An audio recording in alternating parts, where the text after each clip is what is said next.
La ricotta calda. Maccheroni col suolo di carne di maiale, pane di cassa. Ecco qua, pane cunzato, olive, pomodori, funghi, zucchine spinose.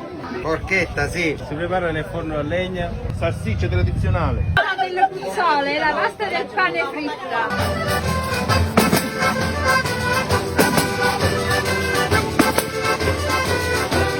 La porchetta si disossa e poi si mette tutti gli aromi e si inforna. Il salame è sia piccante che con pepe nero, fatto a mano. Le castagne sono nella nostra produzione. Questa si chiama la marrona.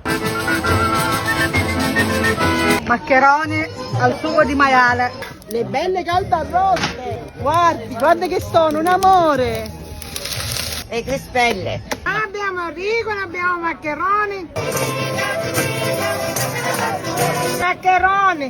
Maccheroni di Fiume Denise, come una volta.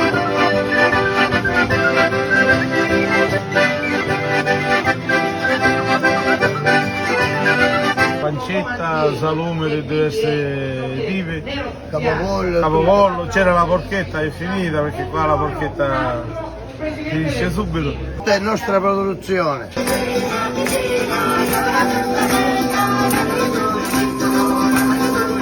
Abbiamo fatto la procedura del formaggio e ora cerchiamo di fare la ricotta.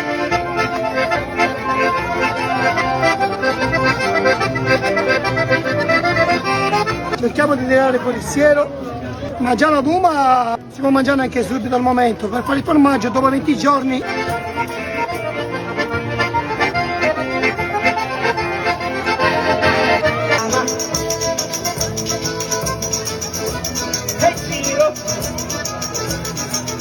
Abbiamo la pizza fritta, solo a capricci d'autunno, ricotta, porchetta, noci e mozzarella.